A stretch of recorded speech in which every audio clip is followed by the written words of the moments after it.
System checks are clear. The network interface card is sitting at a stable 32 degrees.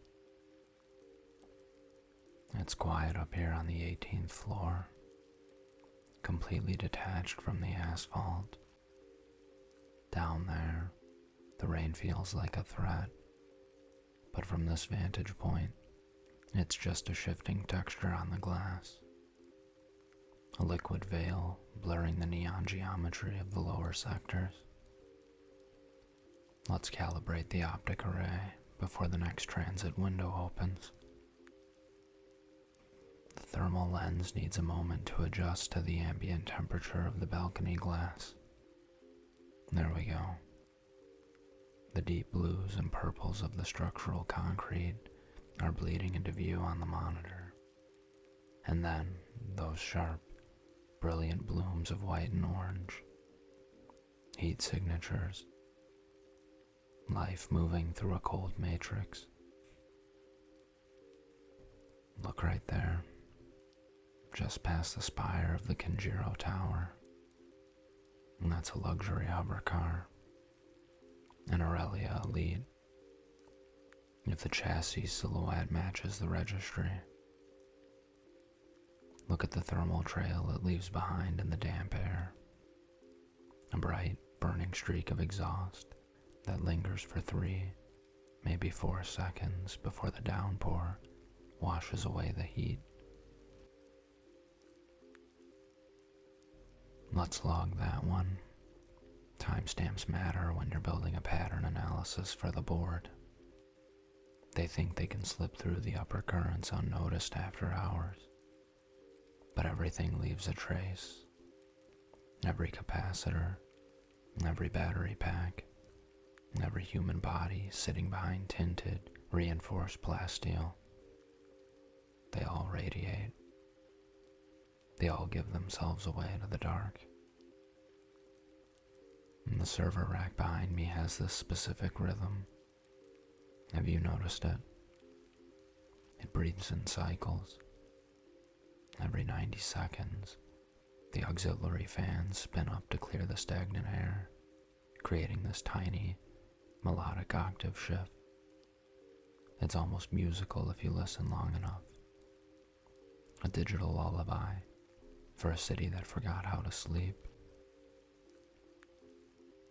Let's shift the vocal length down toward the mid-level transit decks. There is a lot of static tonight. The electromagnetic interference from the lower sector power grids is rising with the humidity. It fractures the signal, turning the edges of the display into little dancing pixels of green and gold noise. It reminds me of the old television sets my grandfather kept in his workshop. Components made of actual copper and glass, not biosynthetic polymers. There is a meeting taking place on the terrace of the Meridian Club, 3 blocks over, 40 floors down. Let's bring it into focus. 3 distinct thermal profiles. 2 are stationary, leaning against the obsidian balustrade. Their signatures are cool, well insulated by high-end tailored fabrics. Corporate security detail, most likely. Standard issue subdermal armor plating tends to trap core heat, making their limbs look unnervingly dark on the monitor, like shadows with burning chests.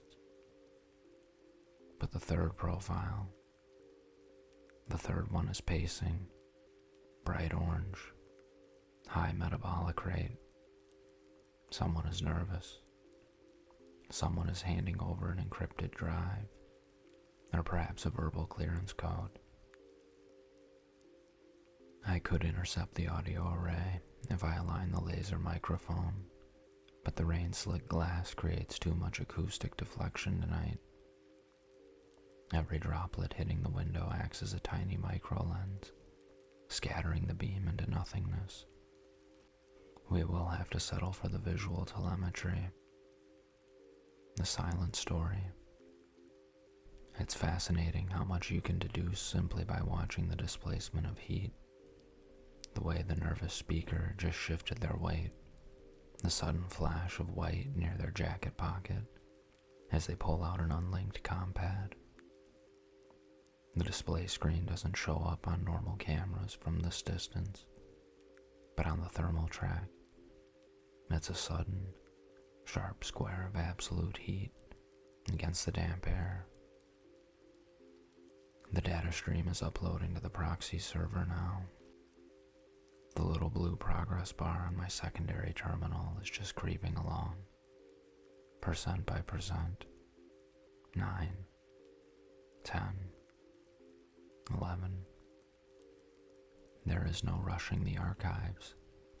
The old network infrastructure in this district is like an ancient riverbed. It gets choked with commercial data packets, holographic advertisements for artificial real estate, and automated shipping manifests.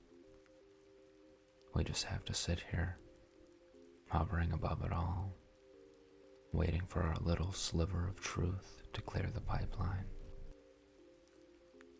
Let's look further down, right into the cracks where the neon doesn't quite reach.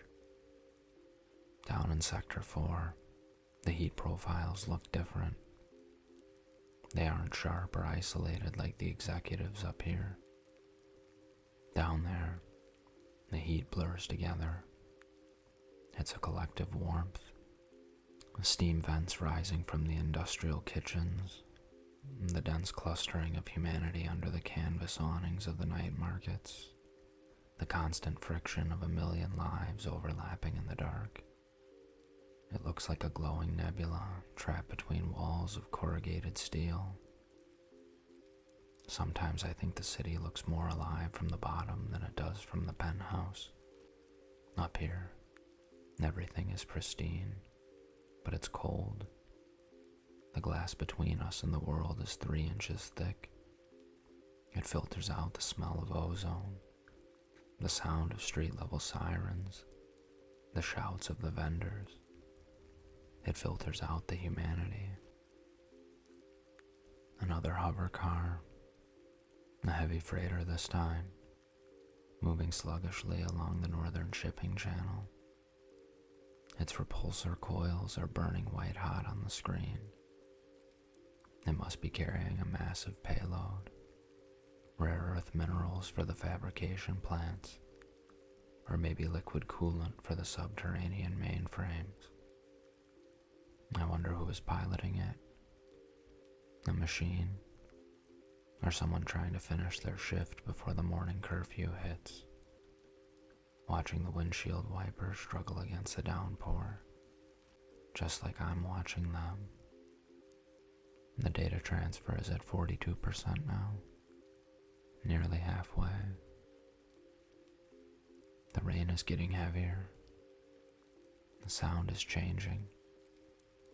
It's no longer a gentle patter. It's a dense, sweeping roar that wraps around the entire concrete pillar of this tower.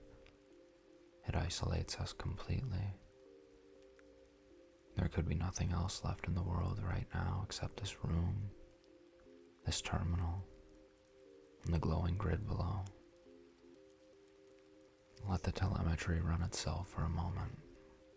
My eyes are getting tired from the monochrome glow of the thermal screen.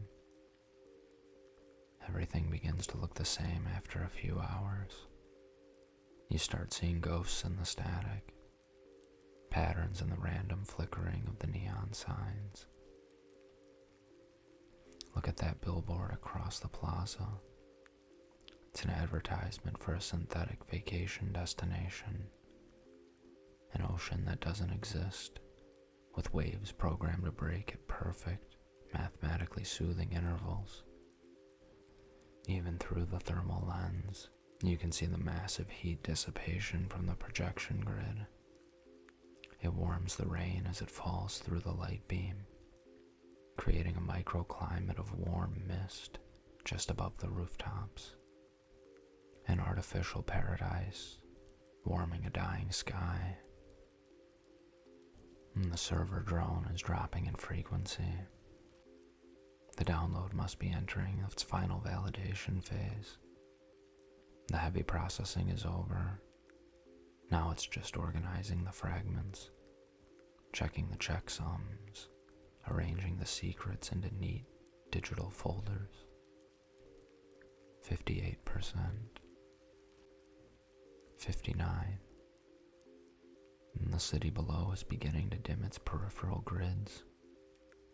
The commercial sectors are winding down their primary power cycles, shifting the energy reserves to the automated industrial belts on the coast. The bright pinks and violets are giving way to a deep, monochromatic blue. It feels like the whole world is drawing a long, slow breath, holding it, waiting for the sun to try and pierce through the heavy smog layer tomorrow morning. 65%. We are getting there, slowly. There is no need to hurry. The night is long and the penthouse is secure. The data will be waiting for us whenever we choose to look at it. Let the warmth of the terminal steady you. The city can spin its wheels. The corporate factions can trade their secrets, and the neon lights can burn through the rain. But up here, we're just observers, safe, hidden, watching the world from the quiet edge of the sky.